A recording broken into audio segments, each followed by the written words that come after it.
नमस्कार, आप देख रहे हैं लाइव लगातार। लोहरदगा में हुए मामले को लेकर के आज लोहरदगा के विधायक रामेश्वर राव ने वो उस पूरे मामले की जानकारी दी है। आइए सुनते हैं क्या कुछ कहना है रामेश्वर राव का।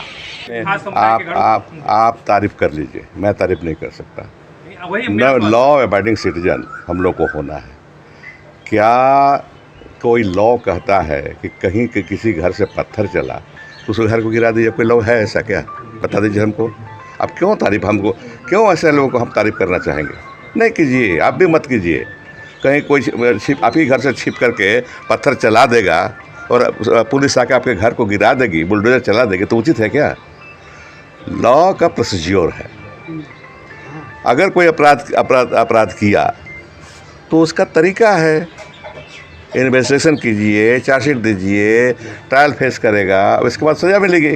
ठीक है, मत तारीफ कीजिए उसकी। यह रघुवर दास ने कहा कि ये प्रायोजित थी घटना, वो खुद भी वहाँ गए थे। ऐसा है कि किसने प्रायोजित किया वो बतावे तो।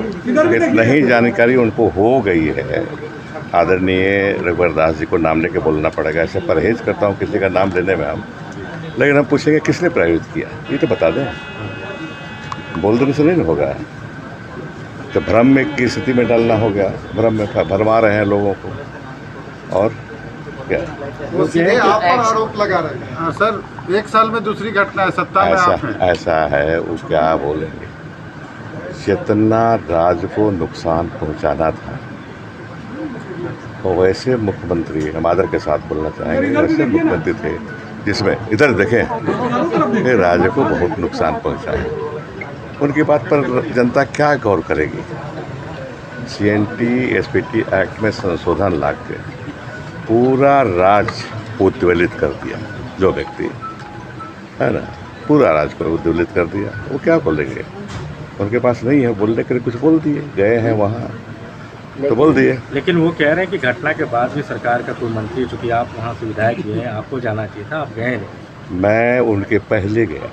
मैं रामनवमी के दिन वहीं था, और फिर एक दिन छोड़ के, चूँकि टेंशन चल रहा था कैरो में और सेन्हा में, तो वैसे समय में पदाधिकारियों को जा कर के कठिनाई में डालना या उलझन में डालना उचित नहीं समझता। मैं पुलिस में भी रहा हूँ, जानता हूँ कि कैसे क्या स्थिति रहती है। इस तरह की सिचुएशन जब उभरती है किसी जिला में या किसी इलाके में, तो वहाँ के प्रशासनिक पदाधिकारी, पुलिस सहित क्या स्थिति में, किस मना स्थिति में रहते हैं, मैं जानता हूँ। तो 10 तारीख को तो था वहाँ, मैंने कहा 11 तारीख को नहीं गया, 12 तारीख को वहीं था मैं। सर अब उनके पहले था। लगातार सर 2 बार लोहरदगा में घटना घटी और रामनवमी का पर्व था। प्रशासन को एक्स्ट्रा सेंसिटिव रहना चाहिए था। आपको लगता है वहाँ कोई नहीं, देखिए ऐसा है, घटना घट गई, इसका कतई मतलब नहीं कि प्रशासन अलर्ट नहीं था। अलर्ट रहते हुए भी घटनाएं घटती हैं, और यहाँ कहूँगा अलर्ट रहते भी है। 1-4 की पार्टी साथ चल रही थी।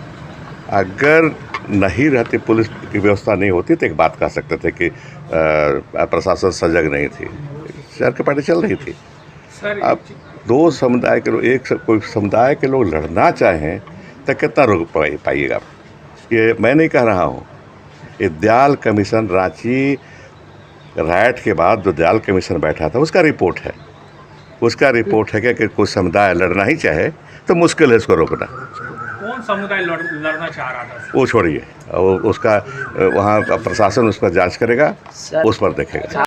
तो आपने यहाँ पर रामेश्वर राव को सुना। उन्होंने सीधे तौर पे बताया कि रामनवमी के दिन वो अपने क्षेत्र में ही थे, और जैसे ही पूरे मामला का उन्हें पता चला वैसे ही प्रशासन मुस्तैद हो गई। और अगर कोई 2 गुट अगर एक साथ लड़ना चाहता है तो उसको कितना ही रोका जा सकता है, उन्होंने सीधे तौर पे बताया। और साथ ही साथ उन्होंने कहा कि ये जो पर्व रामनवमी था उसमें पूरे प्रशासन वहाँ पर मौजूद थे, और अगर प्रशासन मौजूद नहीं रहती तो शायद कुछ और बड़ा भी हो सकता था। अगर मैं ये, उन्होंने सीधे तौर पे कहा कि अगर किसी के घर से पत्थर फेंका जा रहा है तो ये कहीं भी सही नहीं है कि उस घर को पूरी तरीके से बुलडोज़र से तोड़ दिया जाए। इसी के साथ देखते रहिए लाइव लगातार। रांची से मैं पूजा। और इंस्टाग्राम पर भी फॉलो कर सकते हैं। बने रहे लगातार.in के साथ।